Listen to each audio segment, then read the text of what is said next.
Welcome to Next in Health Podcast. I'm Jenny Colapietro, PwC's Vice Chair for Health Industries, working across pharmaceuticals, medtech, payers, and providers.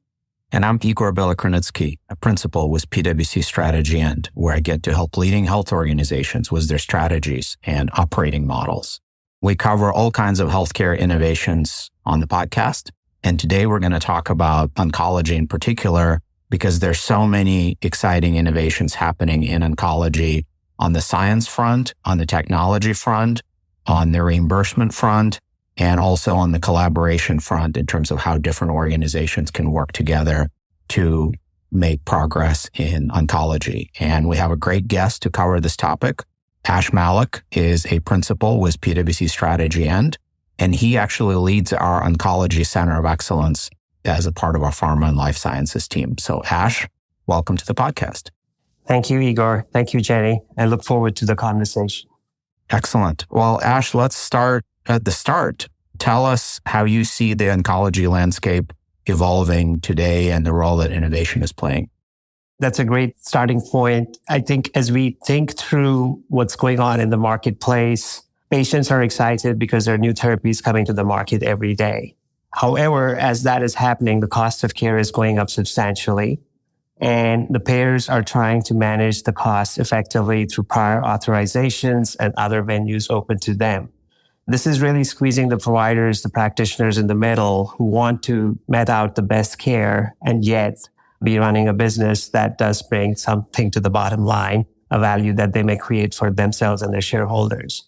In this market, therefore, a lot of emphasis is being put on innovation, which is coming in the form of remote patient monitoring, the ability to contact patients preemptively before the side effects turn into a trip to the emergency room, and other facets.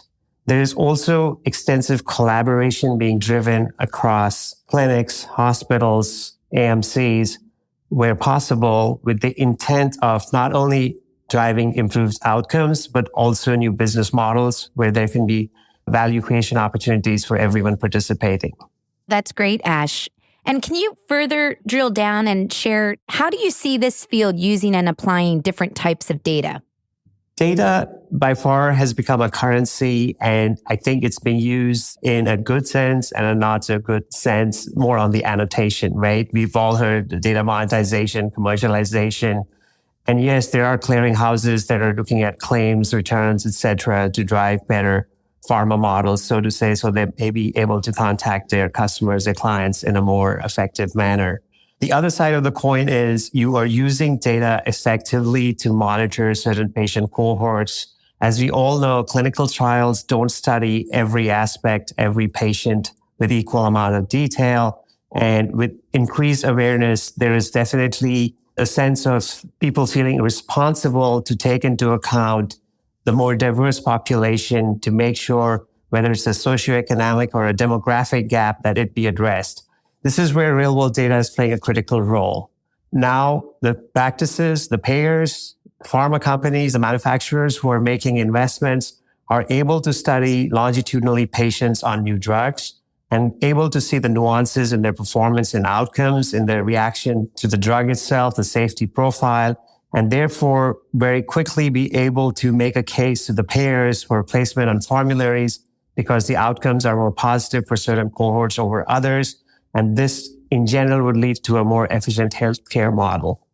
And as you kind of describe different types of data that are needed and the role that the data plays, it seems that no entity has all the data that's necessary, and probably no even type of entity has all the necessary data. So it pushes health organizations to collaborate, to share data, and it seems intensely complex to be able to figure out how to share the data in a way that's responsible and safe and effective and timely. So would love to hear your thoughts on the role of collaboration and what makes for good collaboration, bad collaboration to make this innovation possible.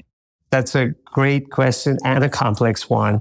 Number of entities have entered the market for different reasons. And if you think about broadly the key players in the ecosystem, the payers are looking through their claims, looking at their member population and taking a look at what they're spending as a collective on a member versus a patient and how they might optimize the spend.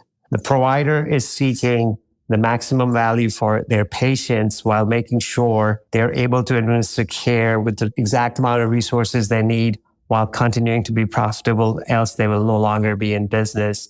The manufacturers spend an inordinate amount of dollars building, developing drugs, and they look for effective return on their investments as well.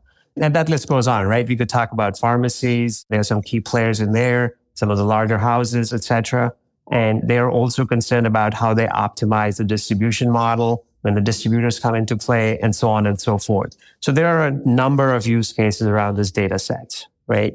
When you start thinking about the use of the data set for enhancing care, improving outcomes, driving efficiencies in the market in terms of cost so that the accessibility is improved, then you start thinking about, Igor, what you're talking about. Where do the partnerships happen? How can you get the richest data set in a meaningful way that delivers value for the patients, for the providers, for the manufacturers, for the payers themselves? Now, that's a pretty hard proposition, which a number of data aggregator companies have gone ahead and developed models to do so. Data comes out extremely clumsily and dirty when collected in its format. Our regulations, our government plays a critical role because they are introducing certain requirements for compliance and governance, which is leading to the use of technologies, which is now helping create more structured data sets. But here again, there are a number of EHR players, electronic health record players. There are a number of players who are working on decentralized trial constructs. We have all not escaped the conversation around generative AI. What is that doing? And so on and so forth. So when someone looks at this market broadly and thinks about generating value, it's very important to quickly start thinking about your ecosystem partners and looking at the value being generated collectively and for each of the players, because that can lead to a very effective partnership. Ash, that's exciting to hear about all the different types of collaboration. So just as we kind of wrap this up, as you would look forward, what should really be the focus for pharmaceutical companies and other life sciences companies in and around this area? Jenny, I think right now, and I would say rightfully so, the talk of the town is generative AI. Machine learning and AI tools have been around for a long time. There's quite a few number of applications. Entities, manufacturers can use it for discovering new drug molecules, right? They can use it for driving efficiencies in their clinical trials, for enhancing the quality and reducing the time taken to file with FDA for regulatory approvals. There's also a number of use cases which would sit upon thinking through how we interact with the patients. What Gen AI is doing is providing a communication tool which wraps some of the predictive analytics, the analyses being done in the back office, and makes it into a conversational piece specifically for patients and the staff working together to benefit from really the analytics and the insights being generated from coalescing this data. So that's one part of the equation, that you improve your use cases and you make it a more interactive tool versus leaving it to the data scientists and the biostatisticians to derive what the critical insights are. The physicians would benefit from that. The patients would benefit from that. And this would go down the value chain, including the manufacturers and the payers. That's one side of the value chain. At the beginning is how are you cleaning up the data sets? How are you driving the standardization, so to say? And here is where we think that some of the national institutes, the governing bodies, play a critical role on driving standardization across EHR manufacturers, across the new companies that are collecting point solutions or developing point solutions rather, or collecting diagnostics data. As much standardization as can be imparted so that the competitors, the collective field is working towards a unified solution would be extremely helpful for the marketplace to take and extract value from the data as soon as possible in an efficient way. Ash, that's great advice. And I'm wondering if we could get perhaps some parting advice from you for health organizations out there. There's this bewildering array of choices of different partners you could find, different collaboratives, different vendors, different opportunities. How can an organization be strategic in making these choices and moving forward, again, in a way that minimizes the risks and maximizes the innovation? Any parting words of advice? Sure. For healthcare providers, I'm just going to take a quick shot at them, but this is in the interest of helping them, right? I think it starts with thinking my data has a lot of value. It does not.